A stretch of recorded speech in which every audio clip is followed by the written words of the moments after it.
تخيل كده تصحى تلاقي العالم كله بقى عبارة عن مجموعة زومبي بيجروا وراك وعايزين يموتوك. دي حكاية تندو في عالم الزومبي. اهلا بيك عزيزي المشاهد. عايزك قبل ما نبدأ الانمي بتاعنا تصلي على النبي عليه افضل الصلاة والسلام، وما تنساش تدوس لايك واشتراك وتفعل زر الجرس كمان عشان تتابع معايا ما هو جديد في عالم الانمي. ولو في انمي جديد محتاجين نلخصه اكتب في الكومنتات وعناية ليك. يلا عشان ما اطولش عليكم نشوف الانمي ده بيقول ايه. في البداية كده بنشوف شخص بيجري كأنه بيهرب من حاجة، والدنيا حواليه متدمرة وبتولع ومليانة دم، وبيتضح كده ان العالم كله اتحول لوحوش الزومبي اللي مش رحمة حد حرفيا. الشخص ده بيفضل يجري وهو مش قادر والزومبي بيحاوطه من كل ناحية، بس في الاخر بنكتشف انه فيلم بيتفرج عليه بطل الانمي بتاعنا ده هو تندو، شاب يائس مكتئب بيحب اي حاجة في الدنيا ما عدا ان هو يروح الشغل بتاعه، لان الشغل اللي اشتغله هو اللي وصله لحالة الاكتئاب دي وخلاه خلاص قرب للجنون. رغم كل ده بيشوف الساعة وبتبقى متأخرة جدا، فبيقرر ينام عشان يلحق الشغل بتاعه بكرة، وبيبقى الواد نتن من كتر العشا ببيته اللي بقى شبه مقلب الزبالة. عشان نعرف حكاية تندو لازم نرجع لورا كده حوالي 3 سنين. في السنة الأولى بيتم تعيين تندو موظف في شركة إنتاج كبيرة جدا، وهي دي الوظيفة اللي بيحلم يشتغل فيها طول عمره. بيقدم نفسه للموظفين وبيبقوا كلهم مرحبين بيه جدا في أول يوم شغل ليه، فبيحس تندو بقى إن أحلامه كلها بتتحقق وإن الشركة دي نشيطة قوي وهيعرف يستقر فيها، ما يعرفش المصير اللي مستنيه يا عيني. المهم بعد كده بياخدوا مدير الشركة وبيعرفوا على المكتب بتاعه، وبيقول له لو مش فاهم أي حاجة تقدر تسأل مدير القسم بتاعك وهو هيعرفها لك. وأثناء ما بيرحب بمدير القسم بتخبط فيه بنت جميلة وبتوقع كل اللي في ايديها على الأرض. بينزلوا هما الاتنين يلموها وبتعتذروا البنت جدا على اللي حصل،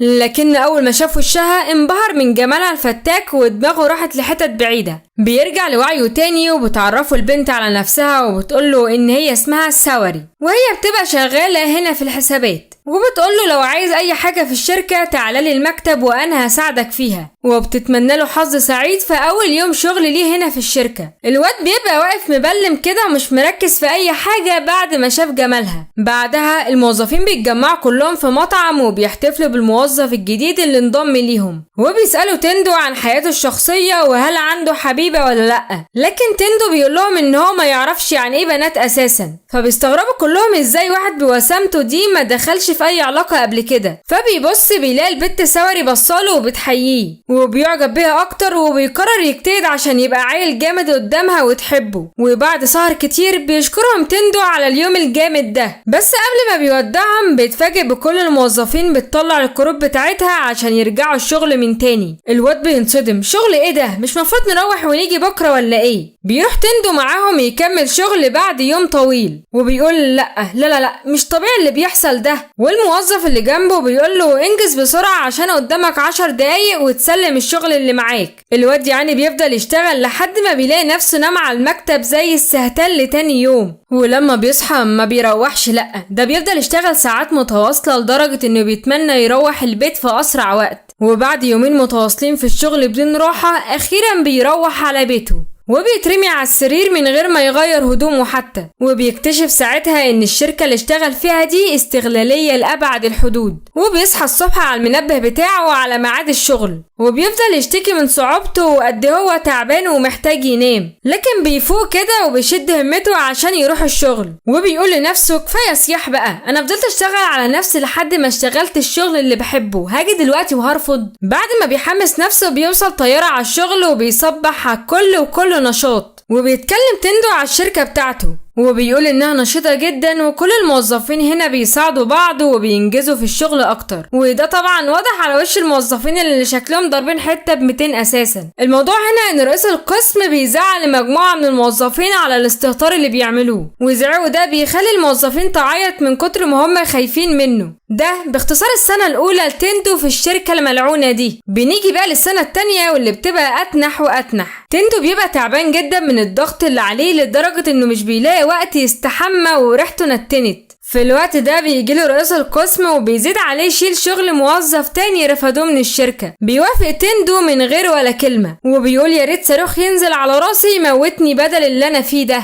بتقطع تفكيره سوري اللي بتجيب له الغدا لانه ما بياكلش خالص من كتر الشغل اللي عليه. بيشكرها جدا تندو على اللي عملته ده، وبيقول لنفسه ان لولا سوري في الشركة ما كانش صبر كل ده، وبيعجب بيها اكتر من الاول. في نفس اللحظة بيجي لهم المدير وبيطلب سوري منه عشان عايزها في موضوع، وبنكتشف بعدها ان سوري الجميلة ملاك الرحمة هي عشيقة المدير، وده بيخلي تندو حزين جدا ومش عارف يعمل ايه. وهو مروح على بيته بيسأل نفسه هو انا بعمل ايه هنا؟ هل ادور على شغل تاني ولا لا؟ ومن كتر التعب اللي هو فيه كان هيخبط عربيتين وهو ماشي، وبيقرر في الاخر ان هو يكمل في الشركة. بنروح بقى للسنة الثالثة وهي اسوأ سنة فيهم. تندو بيبقى شكله هلكان جدا من كتر الشغل وخلاص الواد حرفيا بيخلص، ده غير كمان رئيس القسم اللي بيزعق على طول لحد ما جاب للواد صرع. بيخلص تندو اليوم المتعب ده وبيروح البيت يتفرج على التلفزيون وبياكل، وبعدها بثواني بيسيب الاكل وبيغمى عليه من كتر التعب، وساعتها بيتمنى ان هو ينام ما يقومش تاني. وتاني يوم الصبح بيصحى وبيفضل يعيط ان هو رايح الشغل، وهو ماشي بيشوف ورقة على الباب مكتوب فيها انه مفروض يروح يدفع ايجار العجلة بتاعته لصاحب البيت، فبيقرر يعدي عليه الاول بعد كده يروح الشغل. بيوصل فعلا تندو لهناك وبيفضل يرزع لكنه ما بيردش، وبيتفاجئ في وقتها ان الباب مفتوح وبيقرر يخش، لكنه بينصدم من المشهد اللي قدامه. زومبي ماسك مدير المبنى ونازل فيه اكل. الواد عقبال ما استوعب المشهد كان الزومبي هيخلص عليه هو كمان، بس لحق نفسه وقعد يجري بسرعه عشان ينصدم تاني بمجموعه كبيره من الزومبي بتجري وراه. الواد لسه مش مستوعب وبيسأل نفسه هو في ايه؟ هو انا في حلم هنا ولا ايه؟ لحد ما خبط في الباب دماغه اتفتحت، استوعب ساعتها ان في زومبي بتجري وراه، فبيجري منهم لحد ما بيوصل للسطح ولقى طياره انقاذ فوقيه. تندو بيبص حواليه كويس وبيلاقي العالم كله متدمر، العالم كله حرفيا اتحول لزومبي، وبدل ما يخاف ويحزن بيفرح جدا لانه خلاص بقى حر ومش هيروح الشغل تاني. الواد روحه رجعت له من تاني وبدأ يشوف العالم الوان بدل ما كان بيشوفه ابيض واسود.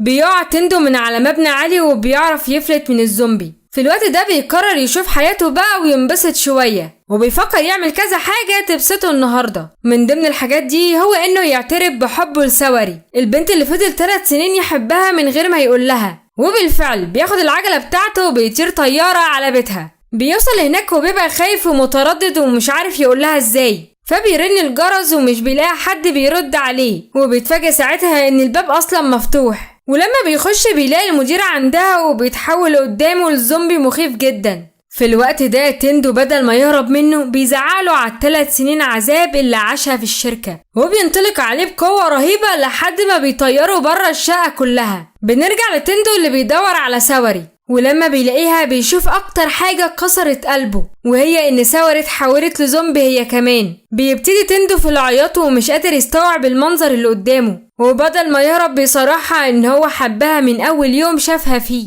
لكن سوري خلاص اتحولت وهجمت عليه. ولحسن الحظ تندو بيعرف يفلت منها وبيودعها الوداع الاخير. بعدها بالليل بيقعد لوحده وبيقول انا اكيد في حلم، هو انا مش هروح الشغل تاني فعلا؟